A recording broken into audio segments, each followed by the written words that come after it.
성부와 성자와 성령의 이름으로 아멘. 예수님과 어머니 하나 되신 성심을 통해 아버지 뜻 안에서 기도드립니다. 오 미카엘 대천사여, 당신의 진리의 칼로 이 세상에 아버지께 속한 자녀들의 눈과 귀 그리고 완고한 마음을 찢어주시옵소서. 그 찢어주신 곳에 주님의 빛이 들어가게 하셔서 그 안에 살아가고 있는 모든 마귀를 패망케 하여 주시옵소서. 진리의 굶주린 주님의 자녀들에게 강제로 주입되고 있는 사탄의 허위 선전을 하느님 아버지의 백성들이 깨달을 수 있도록 도와주시옵소서. 그리고 마귀들이 짜놓은 덫에 그들이 걸려들어 그들이 죽게 하여 주시며, 그들이 패망하고 죽을 때 아주 비참하게 죽게 하셔서, 그리고 그들이 죽는 것을 이 나라에 살아가는 모든 국민이 바라보게 하시어 그들이 얼마나 악한 것에 협력하고 동조했던지, 얼마나 처절하게 속았는지를 철저히 깨달아 회개하고 뉘우칠 수 있는 기회가 될 수 있도록 자비를 베풀어 주시옵기를 아버지께 간곡히 청원드립니다. 이 모든 기도 우리 주 예수 그리스도 이름으로 기도드리나이다. 아멘. 성부와 성자와 성령의 이름으로 아멘. 안녕하십니까, 하느님의 뜻 성계 피아수녀입니다. 오늘은 하느님 아버지께서 과연 세상에 아버지께 속한 남은 소수의 자녀들에게 어떤 메시지를 주셨을지 여러분들과 함께 학습해 보도록 하겠습니다. 2022년 9월 10일 대중을 위한 메시지. 저 보리는 또다시 하느님 아버지의 성심이라고 알게 된 큰 불꽃을 봅니다. 하느님 아버지께서 말씀하십니다. 자녀들아, 세상의 회심을 위해 계속해서 노력하여라.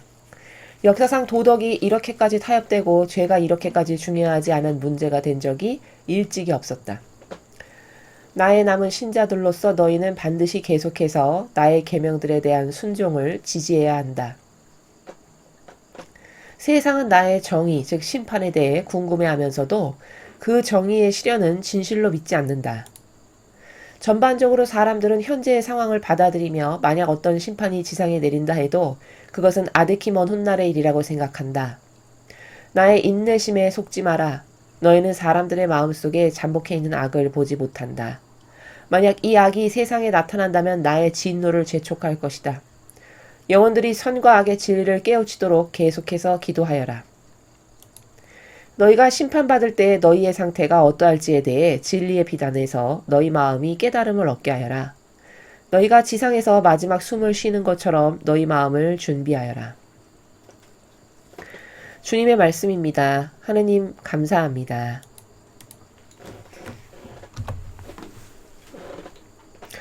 오늘 아버지께서 주신 메시지의 제목을 한번 먼저 정의를 하고 지나가면, 정의를 행하지 않는 영혼은 살아있을 때 이미 죽은 것이다. 이렇게 붙일 수 있습니다. 특히 혼란한 마지막 시대에는 더 그러합니다.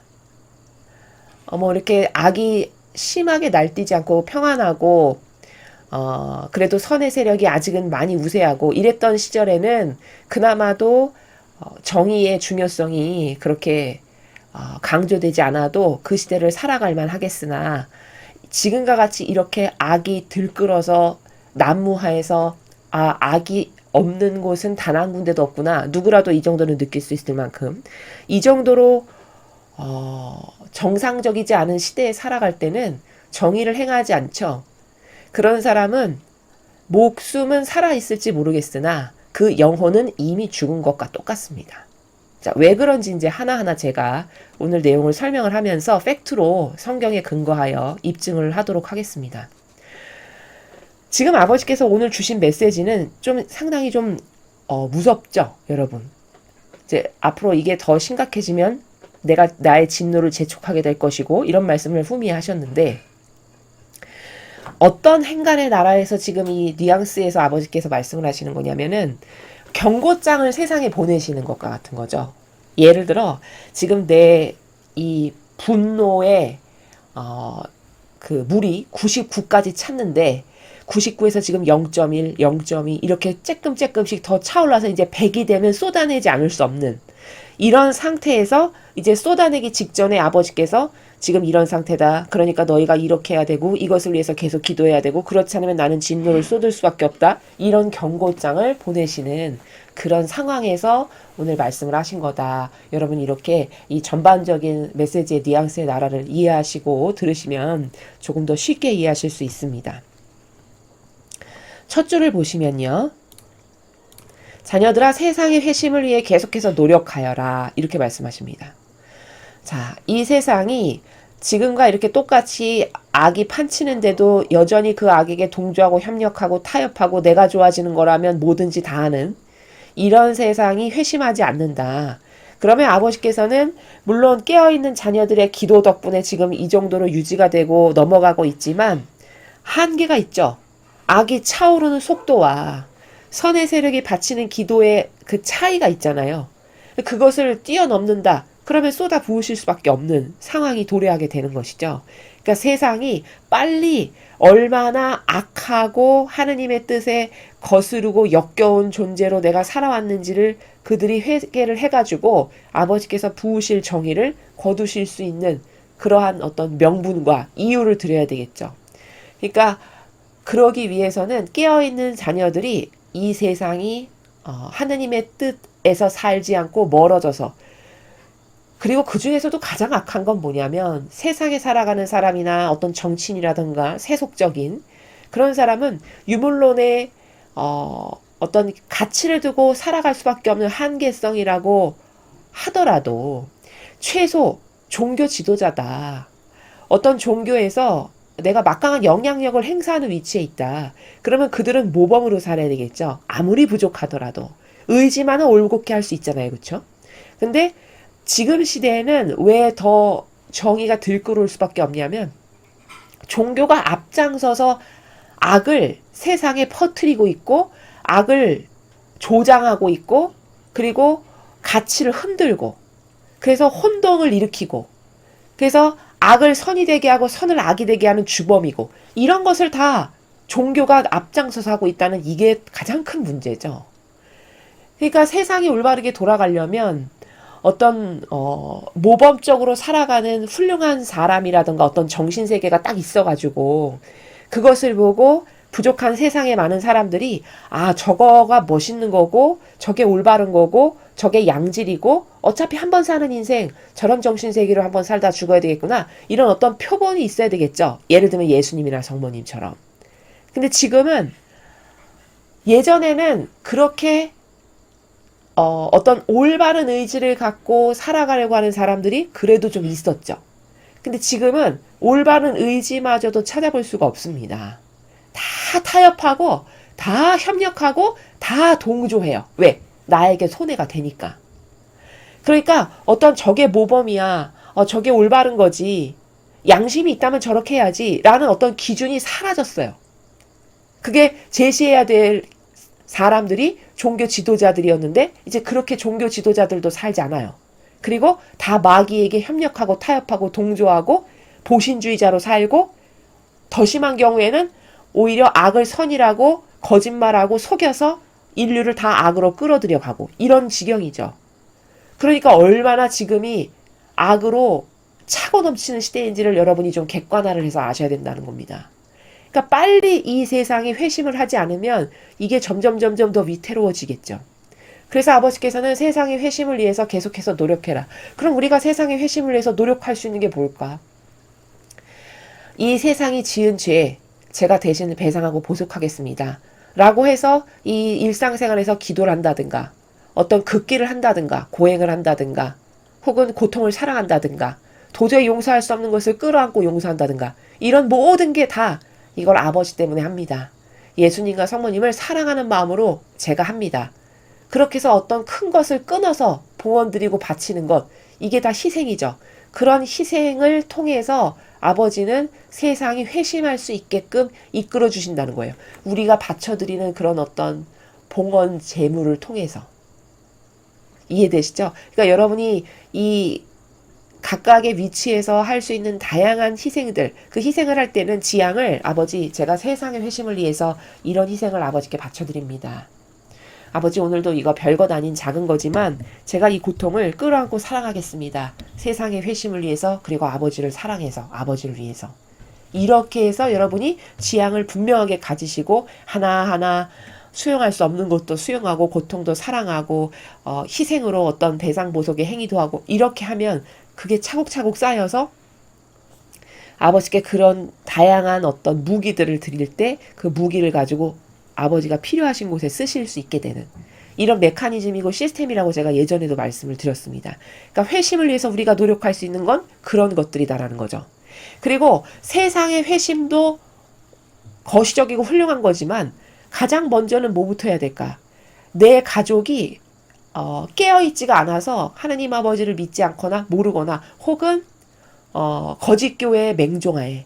그러면 어떻게 해야 될까요? 그럴 때는 제 가족이 지은 죄, 제가 대신 이런 희생, 이런 것으로 배상보속하겠습니다. 라고 해서 자신의 가족이 지은 죄, 그것만이라도 내가 배상보속을 하는 이런 정신이 고무적이어야 된다는 거죠. 이건 아주 특별한 게 아니라, 이건 당연한 거지. 지극히 당연히 내가 이런 배상과 보속과 희생은 해야지. 내 가족을 사랑해서 내 가족의 영혼을 살리고 싶다면. 해서 모든 가정의 영혼들이 이 정신과 사고방식이 아예 근본이 되고 근간이 되고 기본이 된다면 지금보다 훨씬 세상이 악으로 들끓지 않겠죠. 왜? 그들이 각자 최소 자신의 가족 것만이라도 회개하고 배상보속을 할 거 아니겠습니까? 그렇죠. 그래서 이런 내용을 자꾸 깨어있는 사람들이 전파해야 됩니다. 알려야 되고 옆에 전달을 해야 돼요. 왜냐면 몰라서 못하시는 분들도 많이 있으시거든요. 그래서 회심을 위해서 노력하라는 건 어떻게 하는 건지, 그리고 가장 기본은 내 가족이 지은 죄부터 내가 대신 배상과 보속하는 마음으로 작은 희생들을 일상생활에서 내가 찾아서 발견해서 하느님께 봉헌드린다. 이렇게 하는 것이라고 지금 말씀을 드립니다. 역사상 도덕이 이렇게까지 타협되고 죄가 이렇게까지 중요하지 않은 문제가 된 적이 일찍이 없었다. 그렇죠. 그러니까 지금이 마지막 시대입니다.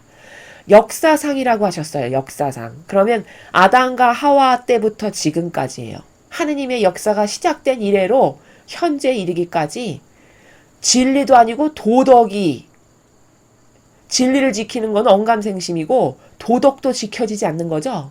윤리 도덕까지도 타협되고 지켜지지 않고 죄를 저질러서도 뻔뻔한 거죠. 배짱 두둑해서. 그래서 아니면 말고 이런 식이잖아요. 요즘 시대가. 그쵸? 어느 정도로 악하냐. 거대 야당의 당 대표가 전과 뭐 한두 개 있는 것도 아니고 수많은 전과 기록이 있는데도 불구하고 그를 뽑아주지 않습니까? 그리고 맹종하고 맹신하고 열렬히 하나 되잖아요. 여러분 그 현상 하나만 봐도 이거는 인간이라 할 수 없다. 그런 생각 안 드십니까? 왜 어때서? 그럴 수도 있지. 혹은 내가 좋은 일 하다가 이렇게 전과를 저지르게 된 건데 이렇게 포장하고 미화하는 수준이 그들의 수준입니다. 그러면 이런 시대에 하느님께서 어떻게 해주셔야 될까요? 이 지경인데. 그런 곳에도 자비를 베풀어야 할까요? 참 심각한 문제인 겁니다. 그래서 지금 역사상 도덕이 이렇게까지 타협되고 죄가 이렇게까지 중요하지 않은 문제가 된 적이 일찍이 없었다. 지금 최악의 시대를 우리가 살아가고 있는 거고, 그래서 계시록의 그 마지막 시대를 지금 우리가 살아가고 있는 겁니다. 아버지께서 지금 입증하셔서 말씀을 하시잖아요. 일찍이 없었다. 그러니까 마지막 시대다라는 뜻이죠. 나의 남은 신자들로서 너희는 반드시 계속해서 나의 계명들에 대한 순종을 지지해야 한다. 그러나 우리는 지치지 않고 계속해서 계명의 중요성을 강조하고 내가 먼저 그 계명을 지키면서 일단 살고, 그리고 계명이 왜 중요한지 주변 사람에게 전하고 가르쳐주고 누가 물으면 깨닫게 해주고, 이렇게 해서 그 계명에 대한 순종으로 다시 회복하고 돌아가는 것을 우리가 솔선수범해서 해야 된다는 겁니다. 이 계명에 대한 순종이라는 거는 이런 겁니다. 질서를 다시 회복하는 길이에요. 여러분 아담과 하와가 왜 죄인이 됐죠? 직접적으로는 자아를 하느님보다 더 왕처럼 떠받듦으로써 하느님의 뜻 진리가 따라야 될 자신의 기준이고 질서였는데, 그걸 폐기 처분하고 자기 자아가 시키는 대로 자아에서 올라오는 그 이기심과 자애심을 따름으로써 죄인이 됐잖아요. 근데 그 말은 다시 말하면 무질서해진 거죠. 무질서. 만약에 하와가 질서의 개념이 투철했다. 그러면 아무리 뱀이 와서 꼬셨어도 이거는 네가 말하는 그것에 나는 동조할 수 없어. 나의 질서는 있지. 나는 유일성으로 아버지가 절대성이신데 나를 만들어주신 그 절대성의 분께 순종해야 돼. 그게 내가 살아가야 될 올바른 질서야. 유일성이 올바르게 반영해야 될 나라가 그거야. 만약에 이런 정신으로 확고부동한 어떤 올바른 관점이나 사고방식이 있었다. 그랬으면 뱀에게 넘어가지 않았겠죠. 근데 무질서하니까 절대성에게 나는 유일성으로서 창조가 됐고 그런 절대성에게 어떤 사랑으로 어떻게 하나 되어야 하는지에 대한 개념이 전무했던 거죠. 그러니까 순간 유혹이 다가오니까 그 자아가 확 올라와가지고 내가 좋아지는 것을 따름으로써 그 순간은 좋았겠으나 영원한 죄인이 된 거죠. 그래서 우리에 이르기까지 이렇게 비참한 인간이 되어버린 거죠. 그래서 그 무질서로 자기가 좋아지는 걸 원했던 것을 지금 우리는 다시 다 되돌려서 회복하는 길을 가는 겁니다. 아버지는 그것을 완성하실 거예요. 이 7,000년기를 두고 아버지께서 완성하시고자 하시는 것은 그 무질서한 인간의 자기 뜻만을 따르면서 막 살았던 지난날 무법자처럼 막 살았던 것을 이제 가지런하게 하느님의 뜻이라고 하는 그 절대성의 위대하고 아름다운 정신과 그 질서에 모두가 가지런히 순종하는 이런 세상, 이런 인류를 아버지는 만드시는 게 7,000년기를 두고 완성하시는 성화의 시대의 완성 그 정점을 찍는 것이다라는 겁니다. 그래서 우리는 지금 그것을 회복하는 길을 되돌아가고 있는 거고 그것을 회복하는 게 곧 계명을 지키는 것이요 거룩한 사랑을 실천하는 것이요 이렇게 말할 수 있다라는 거죠. 세상은 나의 정의 즉 심판에 대해 궁금해하면서도 그 정의의 실현은 진실로 믿지 않는다. 이건 너무나도 와닿는 말씀인 것이 지금 시대는 참 아이러니해요. 세상에 살아가는 인간의 사고방식이 어느 정도로 아이러니하냐면 언제 망할까? 아주 초미의 관심사죠. 그렇죠? 언제 마지막 때가 닥칠까? 그 전에 내가 이렇게 준비를 하고 이런 다양한 어떤 해결책을 도모해야 될 텐데 이런 것은 아주 지대한 관심이 많습니다. 그렇죠? 근데 그럼에도 불구하고 그 정의의 실현이 여기 진실로 믿지 않는다라는 거는 그렇게 임박한 사실로 받아들이지는 않는다는 뜻이에요. 다시 말해 그마저도 마지막이 오긴 올 텐데 글쎄 뭐 언제 올지는 요원한 이렇게 막연하게 생각하는 그런 것 가운데 한편 궁금해하는 이런 이중적 사고방식 가운데 이 인류가 지금 살아가고 있다는 것을 아버지께서 말씀하시는 겁니다. 왜냐하면 만약에 이 심판에 대해 진짜 두려워하고 무서워한다면 뭐부터 해야 될까요? 회개부터 해야 되겠죠. 회개부터. 그쵸? 뭐부터 해야 될까요? 회개부터 해야 되는 게 정상입니다.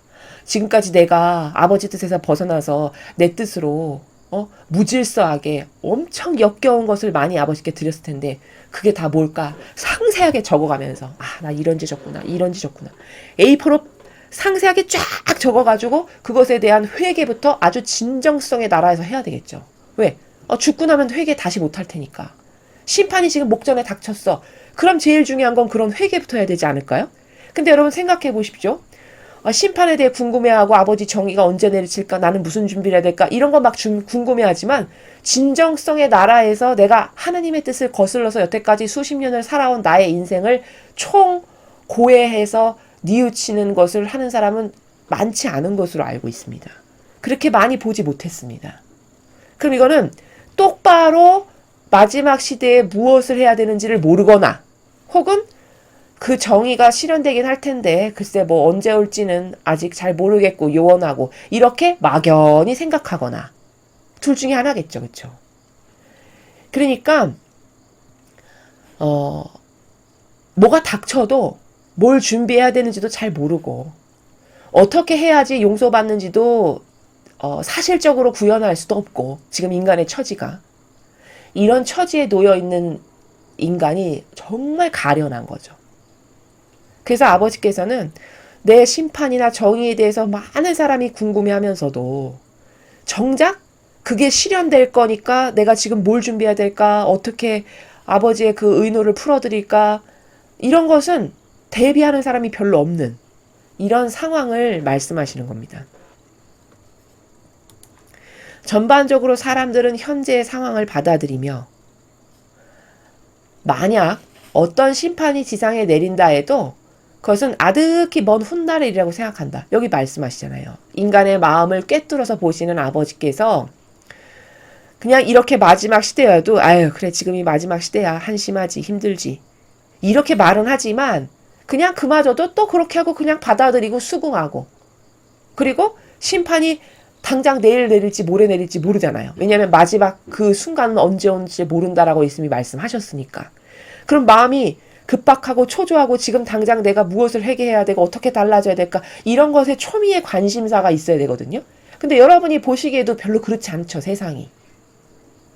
그냥 어제도 오늘 같고 오늘도 내일 같고 내일도 모레 같은 그냥 무탈하게 계속 지나가는 이게 안일한 거고요. 이런 게 구태의연한 겁니다. 인간의 사고방식은 참 구태의연하거든요. 그러니까 어떤 상황에 대한 인식이 굉장히 더디고 느리고요. 그 상황에 대한 인식에 따라서 행동이 딱딱딱딱 달라져야 되는데 그런 맺고 끊음도 분명치 않아요. 다 고무줄 늘어지듯이 늘어지는 사고방식과 어떤 행동 반경에 있어서도 맺고 끊음이 딱딱 분명한 이렇지 않은 이게 인간의 어떤 타성에 밴 경향 그리고 수십 년을 내가 살아온 다양한 어떤 정서나 기호가 나를 짓누르고 있어가지고 지금이 심각한 상황이고 급박하고 어떤 일이 앞으로 펼쳐질지 이런 것은 어떻게 대비해야 될까 이런 것에 별로 그렇게 큰 관심이 없는 아버지께서 지금 그 나라를 말씀하시는 거죠. 아득히 먼 훗날의 일이라고 생각한다는 거죠. 진짜 그렇습니다. 대다수의 신앙인마저도 그래요. 이거는 참 심각한 거죠. 만약에 오늘 내가 밤에 자다가 아버지께서 나를 데려가신다. 그래서 내가 오늘 죽었다. 그러면 그 사람에게는 오늘이 마지막 날입니다. 그렇죠. 그러면 그 사람이 오늘 아버지께서 나를 데려가셔서 만약에 오늘 밤에 내가 죽었다. 그러면 얼마나 후회할까요? 내가 어저께 하루 남았을 때, 그저께 이틀 남았을 때, 이런 거 할 걸. 얼마나 후회할까요? 이미 늦은 거죠, 그렇죠? 그러니까 이런 어떤 구태의연한 우리의 사고방식, 그리고 한없이 늘어지는 이런 고무줄과 같은 이런 어떤 생활 양식이라든가 정신 이런 것을 자꾸 고쳐야 되고 이런 것을 개선해 주십사 갈망으로 청원도 드리고 이런 다양한 노력이 동반돼야 된다는 진실이죠. 그래서 지금 인류의 상황이 이렇게 급박한데도 불구하고 또 닥쳐도 그냥 그것도 또 그런 대로 받아들이는 그리고 타협하는 또 수긍하고 그냥 넘어가는 이런 인류의 반향을 말씀하시는 겁니다. 근데 무서운 진실은 뭐냐면 성경의 근거에서 제가 아까 서두에 성경의 근거에서 입증을 하겠습니다. 이렇게 말씀을 드렸는데 이 불의한 세상일수록 특히 불의한 세상이라고 하면 거의 마지막 시대인데 왜냐면 악이 최고조로 들끓을 때가 마지막 시대이기 때문에 그래서 불의하다고 하거든요. 이 불의한 마지막 세상에서는 사실 어디에만 유일한 희망이 있는지 아십니까? 주님의 정의에만 유일한 희망이 있어요. 주님의 정의로부터만 생명이 나옵니다. 그래서 성경의 구약부터 신약에 이르기까지 아버지께서 파견하신 수많은 예언자들을 보면은 다 와서 정의를 행하죠. 자비를 행하러 온 게 아니고 이것은 잘못됐다, 틀렸다, 아버지의 뜻이 아니다, 돌아가지 않으면 안 된다, 회개하지 않으면 안 된다. 다 정의를 실행하러 왔습니다. 그렇죠. 수많은 예언자들이 다 그랬어요. 왜일까요? 그런 주님의 정의로부터만 생명이 나오고 희망이 있기 때문이에요. 특히 불의한 마지막 시대일수록 더. 왜? 그래야 회개를 할 거 아니겠습니까? 이건 아니야, 잘못됐어, 틀렸어라고 누가 말을 해야 깨닫고 발견을 해서 그렇구나, 진짜 아니구나, 이건 잘못됐구나. 그나마 양심이 있는 사람이라면 그렇게 터치를 해줘야 그 양심이 가책을 느껴서 회개하고 뉘우쳐서 그들만이라도 살아날 수가 있잖아요. 그렇죠. 그래서 주님의 정의에만 희망이 있고 생명이 있는 겁니다. 그런데 내가 정의를 행하지 않았어. 나에게 어떤 후환이 두려워서 혹은 어떤 불이익이 닥칠까봐 내가 보신주의자로 한평생 여기서 그냥 죽는 날까지 잘 먹고 잘 살아야 되는데 내가 굳이 왜 그래야 되지? 기타 등등. 이런 것 때문에 타협을 하고 정의를 안 행했다. 그러면 그 영혼이 죽고 난 다음에 예수님이나 성모님이나 아버지께서 그 영혼에게 뭐라고 하실까요? 네가 나를 위해서 정의를 행하지 않았는데 내가 왜 너를 살려줘야 되니? 아마 이렇게 말씀하실 겁니다. 그렇죠. 너무 공정하죠. 그렇죠? 아니 네가 살아있을 때 내 진리를 지키거나 수호하기 위해서 혹은 이건 아닌데 라고 생각만 했지 보신주의자로 너에게 손해가 올까봐 아니요를 아니요라고 하지 않고 맨날 숨고 타협했어. 그렇게 비겁하게 일평생 살다가 죽어서 여기 왔는데 그런 너를 왜 내가 살려줘야 되니? 이렇게 말씀하시면 뭐라고 말을 하나요? 할 말이 없죠. 왜? 그게 진실이니까. 그러니까 이런 똑같은 상황을 성경에서 예수님은 이렇게 말씀하셔요. 네가 나를 부끄럽게 여겼어. 나를 모른다 했어. 그럼 마지막 날에 나도 너를 모른다 할 것이다. 나도 너를 부끄럽게 여길 것이다. 이렇게 말씀하시죠. 성경에서. 똑같은 행간의 나라입니다. 내가 목에 칼이 들어오건 박해가 다가오건 뭐가 있건 간에 이건 아니야. 성경의 근거에서 아니야. 이거 예수님의 정신과 사고방식하고 다른데? 그분의 몸하고 다르잖아. 해서 아닌 걸 아니오라고 했어. 그럼 불구하고 주님의 정의를 그리고 진리를 지키기 위해서 내가 정의를 행했기 때문에 그런 영혼은 죽고 나서 아버지께서 마땅히 살려주셔야 된다는 거예요. 왜? 그가 살아있을 때 아버지를 대변했으니까. 예수님과 성모님을 대변했으니까 나도 너를 대변한다. 얼마나 공정합니까? 그쵸? 근데 네가 일평생 살아있으면서 아닌 거를 봤는데도 불구하고 침묵하거나 혹은 회피하거나 모른 척했어. 왜? 너가 손해될까 봐. 그럼 나도 너를 왜 살려줘야 되지? 이렇게 말씀하시는 나라예요. 공정하죠. 그쵸? 그럼 할 말이 없다는 거죠. 왜? 그 말이 맞으니까. 그래서 이 마지막 시대는 어떻게 정의할 수 있냐면 당신이 정의를 행하는 사람이에요. 주님의 진리를 보호하기 위해서 아버지의 뜻 질서를 수호하기 위해서. 그럼 당신이 한평생 살아서 정의를 행한 게 있어. 하느님을 사랑하고 예수님과 성모님을 사랑해서 손해가 오는데도 불구하고 그럼 당신은 반드시 삽니다. 이렇게 정의할 수 있죠. 성경의 근거에서. 이게 진실이고 이게 진리입니다. 근데 정의를 행하는 건 그럼 어떻게 하는 건데요? 이 지상에서. 여러분이 하실 수 있는 거 물론 기도도 여러분이 하는 거죠. 근데 기도만 하면 좀 부족하다는 거예요. 왜냐? 믿음은 실천에서 나온다고 했습니다. 살아있는 행동에서 나온다고 했죠. 그럼 여러분이 하실 수 있는 건 뭘까요? 이상한 사이트 맨날 나라를 박살내고 거짓을 조장하고 마귀의 사고방식을 퍼뜨리는 이상한 데가 있어. 그럼 가서 댓글도 열심히 달고 그렇죠? 댓글도 열심히 달고 어디 우파가 모임을 하고 어떤 단합을 하고 집회를 해. 그럼 나도 거기 열심히 나가서 참여도 좀 하고 어떤 이런 좀 행동이 동반돼야 되는 거 아닙니까? 제가 말씀드렸죠. 공산주의자, 특히 우리가 빨갱이라고 지지하는 이 세력은 단합을 진짜 잘해요. 이런 것에 있어서 누가 말하지 않아도 1등으로 단합을 합니다. 아주 똘똘 뭉쳐서 하나 되는 건 거기가 최첨단일 거예요. 근데 우파는 그런 단합이나 하나 되는 단결력의 결집력이 너무너무 떨어져요. 여러분도 공감하시죠? 그럼 이러면 어떻게 되냐면 싸우는 건 내가 혼자 싸울 수 있는 게 아니라 세력 대 세력 간의 싸움이죠. 싸움을 혼자 어떻게 하겠습니까? 아버지도 아버지의 군대를 데리고 오셔서 싸우십니다. 군대를 파견하시고. 그럼 이건 세력과 세력 간의 싸움인데 이렇게 결집이 안 되고 하나가 되지 않고 행동으로 나서는 게 없어서야 어떻게 마귀하고 싸워서 이길 수가 있나요? 그렇죠.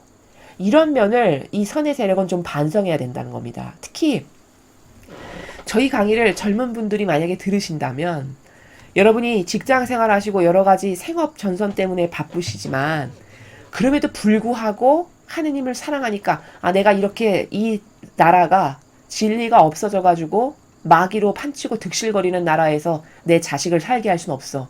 최소 이런 양심이 있어야 되는 거 아닐까요? 그렇죠.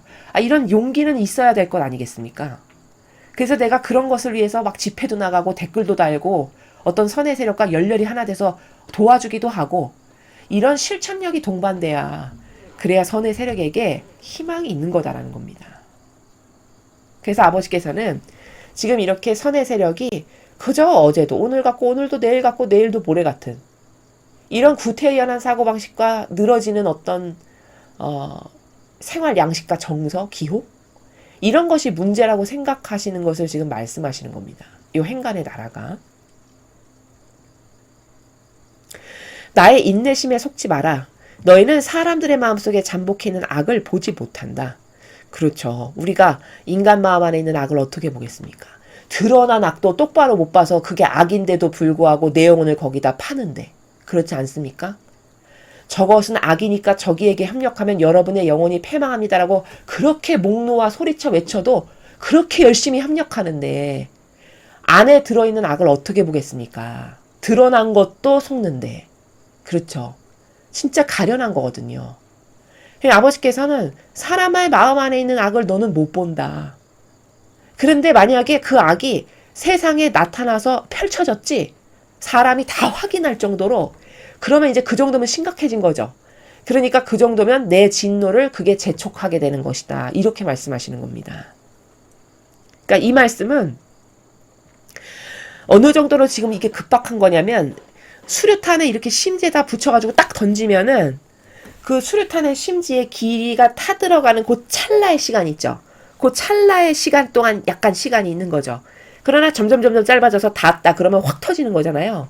지금 만약 악이 세상에 나타나면 내 진노를 그게 이제 재촉하게 될 거다라고 말씀하시는 요 행간이 어떤 나라냐면 수류탄에 불이 붙여졌는데 그 붙여져서 여기 가까이 다 타들어가서 화약이 터지기 직전까지의 요 짧은 그 심지 그게 타들어갈 만큼 지금 재촉하고 임박하는 시간이다. 인류의 지금 이 악이 더 드러나는 데까지의 시간이 그 정도로 임박하다라고 말씀하시는 거라는 거예요. 그러니 얼마나 많은 우리가 기도가 필요하고 행동이 필요하고 희생이 필요하고 고통을 사랑하는 게 필요하겠습니까? 그렇죠. 영혼들이 선과 악의 진리를 깨우치도록 계속해서 기도하여라. 그러니까 이 정도니까 세상이 지금 이 정도니까 무지에서 영혼들이 알지를 못해가지고 계속 악에게 협력하고 동조하는 거잖아요. 그들이 제발 선과 악이 어떻게 다른지 어떤 게 선이고 어떤 게 악인지를 제발 깨우치도록 깨어있는 너희가 계속해서 기도를 좀 해줘라. 이런 말씀이시죠. 그래서 이것 때문에 어제 성미카엘 대천사님께 그 바치는 기도를 아버지께서 친히 가르쳐 주신 겁니다. 여러분은 그 기도문을 외우시기 바랍니다. 그 몇 줄 안 되죠? 두세 줄 정도밖에 안 되던데요. 여러분이 그 기도문을 외우셔가지고요. 아주 수시로 화살기도처럼 하십시오.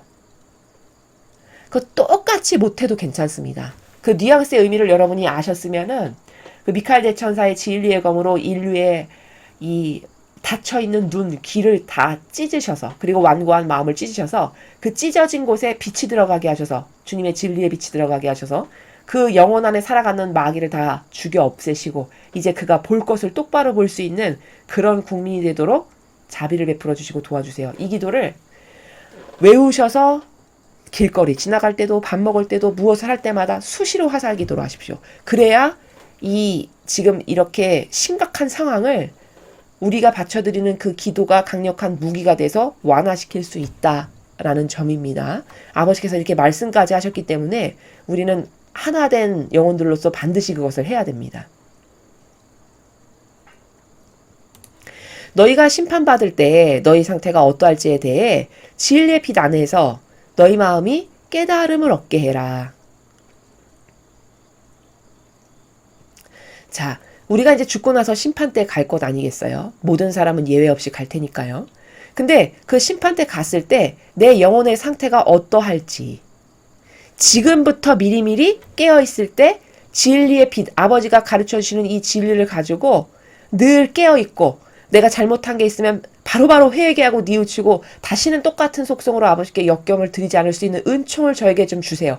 이런 깨달음을 계속 나에게 주실 수 있도록 갈망하고 청원하고 그때그때마다 죄 지은 것 아버지께 회개하고 뉘우치고 이렇게 해서 준비를 하고 있어야 된다는 겁니다. 지금 그런 차원에서 말씀하시는 것이죠.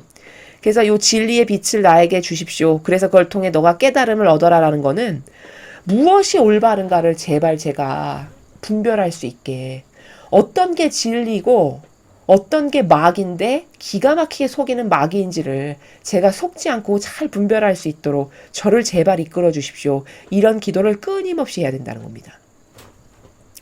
너희가 지상에서 마지막 숨을 쉬는 것처럼 너희 마음을 준비해라. 이 마지막 말씀은 아까 제가 수류탄의 비유에서도 말씀을 드렸는데 우리가 마지막 숨을 쉬는 거면은 엄청 짧은 찰나의 순간이죠. 예를 들어 숨을 한번 들이셨다가 이렇게 내뱉는 요 찰나의 순간.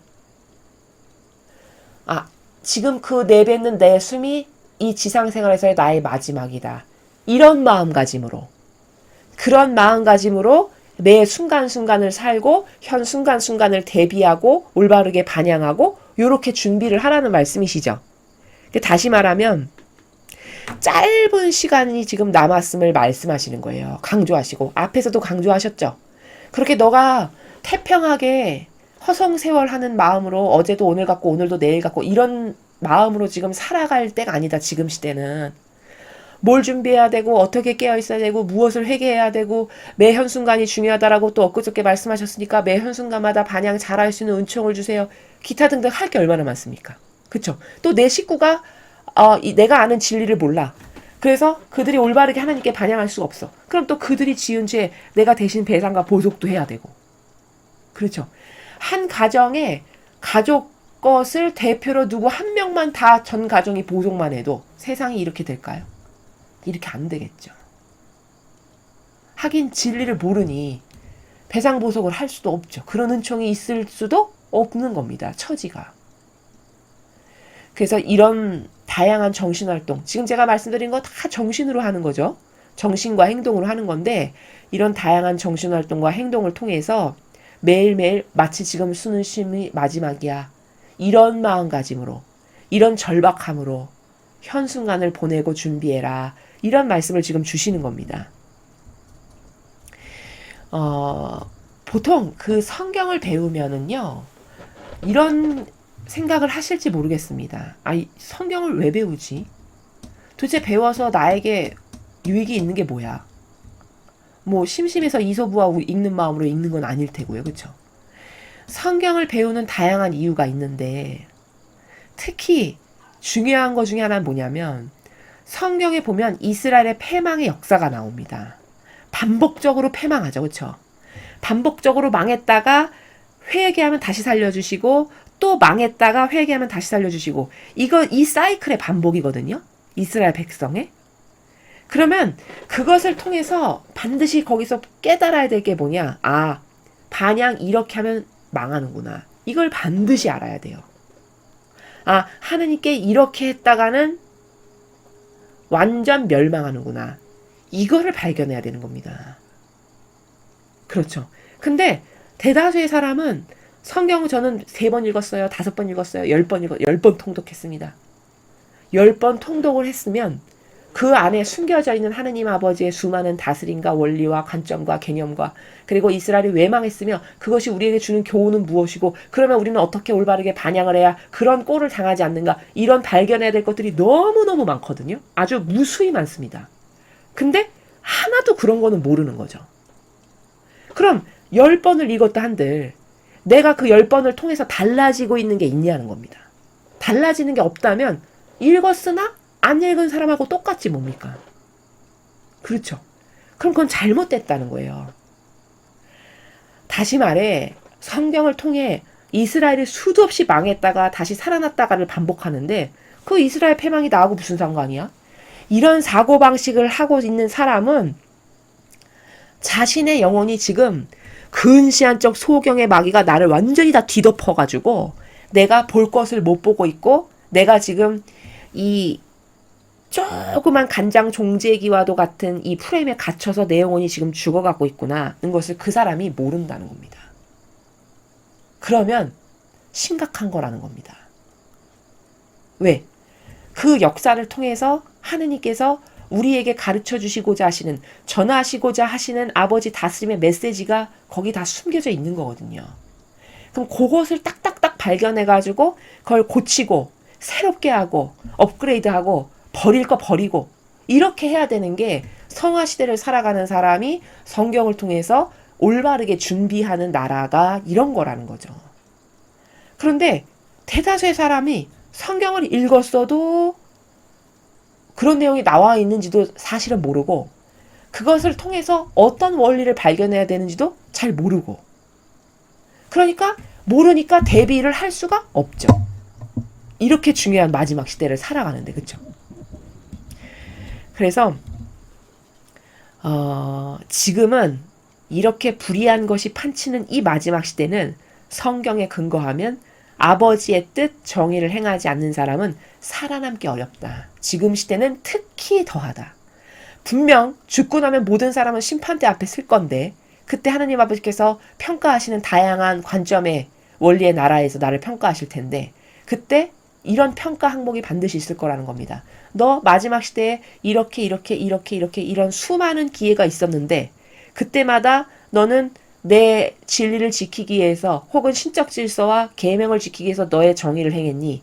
즉 성경에 하느님 아버지께서 주시는 그 질서에 근거한 것을 따르기 위한 정의를 행했니 안 행했니를 보실 거라는 거예요. 그리고 만약에 행하지 않고 그때마다 회피하고 숨고 보신주의자로서 못 본 채 했어. 그럼 네가 나를 모른 채 했는데 내가 왜 너를 살려야 되니? 이런 말씀을 하시면 나는 그때 가서 할 말이 없다는 겁니다. 왜? 너무 당연한 진실이고 팩트니까. 이해되시죠? 그래서 이 마지막 시대는 특별히 정의를 행하지 않는 영혼은 살아있을 때 죽은 것이다. 이 무서운 진실을 알아야 된다는 것입니다. 지금 시대는요. 어느 정도로 악이 뒤덮었는데 깨닫지를 못하냐면요. 가정도 이러한데 지금 시대는 옛날에는 그 어르신들이 어떤 젊은이의 잘못된 것이 있죠. 그러면 그것을 회초리를 드셔서라도 매를 치셔서라도 가르치고 꾸짖고 고쳐주시려고 하셨어요. 그렇죠? 근데 지금은요. 어른이 자신의 자식 안에 살아가는 마귀도 싸워서 이겨주질 않아요. 부모가. 그게 무슨 말이냐면 저건 분명히 나쁜 거고 성경에 근거했을 때 반하는 거고 잘못된 거고 이런 속성이 있어. 그럼 그 자식 안에 마귀가 살아가는 거거든요. 그러면 부모면 부모 역할을 똑바로 하는 부모면 이때 어떻게 해야 되냐면 맞부딪혀서 트러블이 있고 힘이 들어도 그걸 부딪혀서 그 영혼 안에 살아가는 마귀를 쫓아내줘야 되는 거예요. 회초리를 들건 무슨 수를 써서라도. 그게 진짜 그 영혼을 살아가는 거죠, 여러분. 그쵸? 근데 지금은요. 특히 젊은 세대일수록 부모가 그런 역할을 안 해요. 그냥 부딪히면 피곤하니까 또 신경 써야 되고 싸워야 되니까 싫어 해서 피합니다. 그렇지 않습니까? 이게 정의가 죽은 시대라는 걸 반증하는 거예요. 정의가 죽은 거죠. 그리고 명분은 핑계는 되려면 얼마든지 많죠. 결혼을 해서 살아도 요즘엔 시부모님들하고 같이 안 살죠. 어떻게 명분은 어떻게 되죠? 그래 너희들끼리 나가서 살아라. 그래 신혼도 좀 즐겨야지. 마치 착한 것처럼 이유 있어 보이고 명분 있어 보이잖아요. 근데 사실은 피차 피곤하니까 터치 안 받고 살고 싶어서 그렇게 하는 거거든요. 진실은. 이게 다 뭘까요? 이게 지극히 이기주의적이고 개인주의적이고 정의를 구현하는 것을 아예 망각해버린 시대라는 게 이런 가정사에서도 다 드러나는 겁니다. 지금은 자기 자식도 매를 들어서 때려서 가르치는 부모를 발견하기가 어려워요. 그저 귀한 자식이라고 이렇게 해서만 키우시지. 그럼 제가 다른 강의에서 말씀드렸죠. 그렇게 키웠다. 그럼 그 영혼은 망한 겁니다. 그렇게 해서 양육됐다 한 영혼이 그 영혼이 어떤 근성이 있을까요? 그 영혼 안에? 자기밖에 모르는 이기주의 개인주의적인 근성 말고는 없습니다. 인내심 없고요. 남 배려하는 거 생길 리가 없고요. 공정과 정의는 더더욱 없겠죠. 왕처럼 살았으니 공주이고 왕자인 줄 알겠죠. 그렇죠? 그럼 그런 영혼이 장성한 다음에 사회 어디 가서 적응을 할 거며 누구에게 도움을 주는 영혼이 되겠습니까? 남에게 민폐만 끼치고 폐악만 하고 폐악질만 하고 다 싫어하는 이런 사람이 되겠죠. 그렇죠? 그럼 그렇게 되도록 방조한 책임이 누구에게 있나요? 부모에게 있는 겁니다. 그럼 그건 왜 그렇게 됐죠? 부모가 피곤하고 힘들고 어렵더라도 매를 들건 뭘 하건 모든 방법을 동원해서 어렸을 때부터 그 버릇없는 것을 잡았어야 되는 거거든요. 그렇죠? 그 잘못된 버르장머리 없는 것을 꺾었어야 되는 거거든요. 부모가. 근데 지금은 그렇게 안 하죠. 그러니까 그 씨앗이 점점 더 자라겠죠. 그 영혼 안에서. 성장하면 머리 커지고 장성해지면 어떻게 될까요? 점점 그게 더 세지겠죠. 그럼 그때 돼서는 어른 말을 어렸을 때도 안 들었는데 커서 들을까요?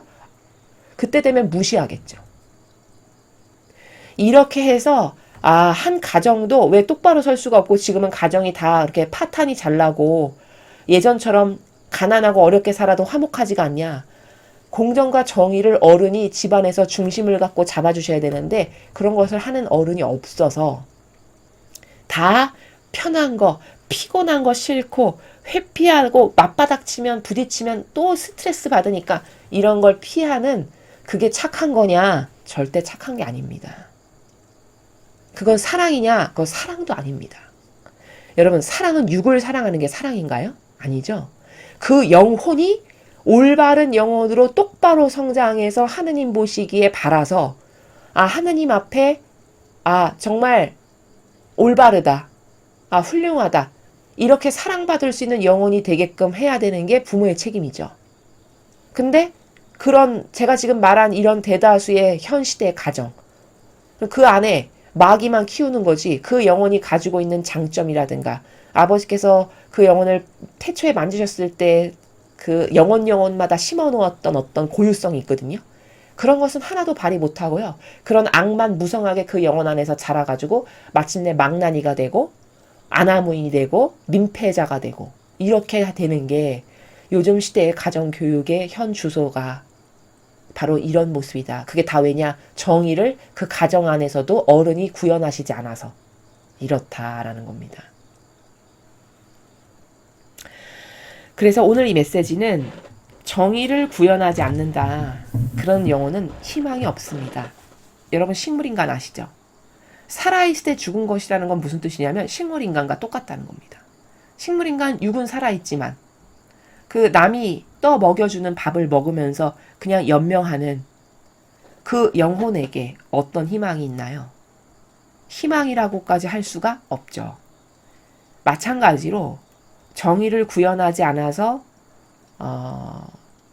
그저 나밖에 모르는 개인주의와 이기주의와 보신주의자로 한평생 살다 죽으면 그 영혼이 죽고 난 다음에 심판대 앞에 섰을 때 아버지는 그 영혼을 보시고 무엇이라고 말씀하실까요? 여러분은 어떤 영혼이 되고 싶으십니까?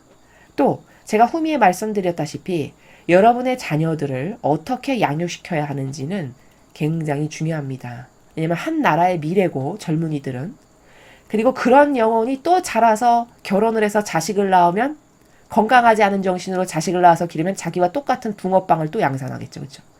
그렇게 돼서 계속 양산하면 나라가 망하는 겁니다. 그래서 교육은 정말 중요한 거고 그렇기 때문에 진리로 교육하는 것은 너무 중요하다. 아무리 강조해도 부족함이 없다라는 것이고 마지막 시대는 정의를 행하지 않는 사람은 죽은 것과 똑같은 거다. 이러한 내용에 대해서 여러분이 오늘 배운 내용을 명심하셔서 여러분의 자녀들에게 전달하실 수 있으시면 전달하시고 또 어린 자녀가 있으신 분들은 이런 정신으로 어려서부터 교육을 하면 남하고는 다른 인격으로 성장합니다. 그렇게 훌륭한 자녀 교육을 하시는 데 있어서 이 강의가 많은 도움이 되셨으면 좋겠습니다.